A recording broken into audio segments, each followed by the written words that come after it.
అదానీ ముడుపుల వ్యవహారంలో జగన్పై చర్యలేవి అంటూ ప్రశ్నించారు ఏపీ కాంగ్రెస్ అధ్యక్షురాలు వైఎస్ షర్మిల. ఇతర రాష్ట్రాల కంటే ఎక్కువ ధరకు కొని ప్రజల నెత్తిన భారం మోపుతున్నారని ఆరోపించారు. ఎఫ్బీఐ ఛార్జ్ షీట్లో తన పేరు లేదని జగన్ చెప్పడం విడ్డూరంగా ఉందని అన్నారు. సెకితో గత ప్రభుత్వం ఒప్పందాలపై కూటమి సర్కార్ స్పందించారని కోరారు. సెకితో చేసుకున్న ఒప్పందాలు తక్షణమే రద్దు చేయాలని షర్మిల డిమాండ్ చేశారు.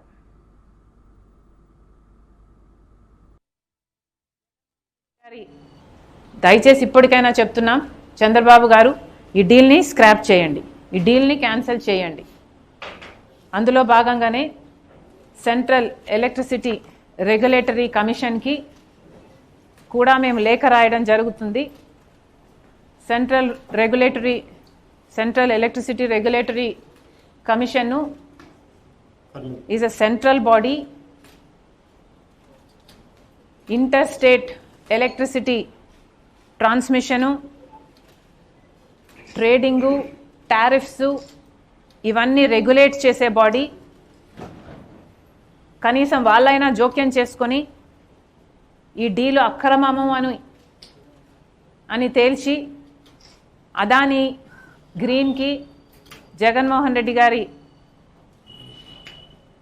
ప్రభుత్వం చేసుకున్న డీల్ని క్యాన్సిల్ చేయాలని కాంగ్రెస్ పార్టీ డిమాండ్ చేస్తుంది. అదానీతో మీరు చేసుకున్న డీలు 1750 కోట్ల రూపాయలని నేనేదో కనుక్కోలేదండి, అమెరికాలో కనుక్కున్నారు. అది మేము ఎత్తి చూపితే అది పర్సనల్ అవుతుందా? గంగవరం పోర్టు రాజశేఖర రెడ్డి గారు 30 సంవత్సరాలలో పోర్టు మళ్ళీ ప్రభుత్వం చేతుల్లోకి రావాలి అని ఉద్దేశిస్తే మీరు మాత్రం అదానికి కేవలం 600 కోట్ల రూపాయలకు 9000 కోట్లు విలువ చేసే ప్రాజెక్టుని షేర్ని 15 సంవత్సరాలు అయ్యేపోయింది. ఇంకో 15 సంవత్సరాలకు ఆ పోర్టు మళ్ళీ ప్రభుత్వం చేతిలోకి వచ్చేది. అది మేము మాట్లాడితే ఇది పర్సనల్ అవుతుందా? పోనీ ఏది పర్సనల్ అవుతుందో చెప్పండి. వివేకానంద రెడ్డి గారి గురించి మాట్లాడితే పర్సనల్ అవుతుందా? వివేకానంద రెడ్డి గారు ప్రజల మనిషి కాదా? అంత గొప్ప నాయకుడు వివేకానంద రెడ్డి గారు. ఈయనను హత్య చేయించారు అని సిబిఐఏ అవినాష్ రెడ్డిని ఛార్జ్ షీట్లో చేరిస్తే అలాంటి వాళ్ళని మీరు పక్కన పెట్టుకొని తిరుగుతున్నారని మేమంటే అది పర్సనల్ అవుతుందా?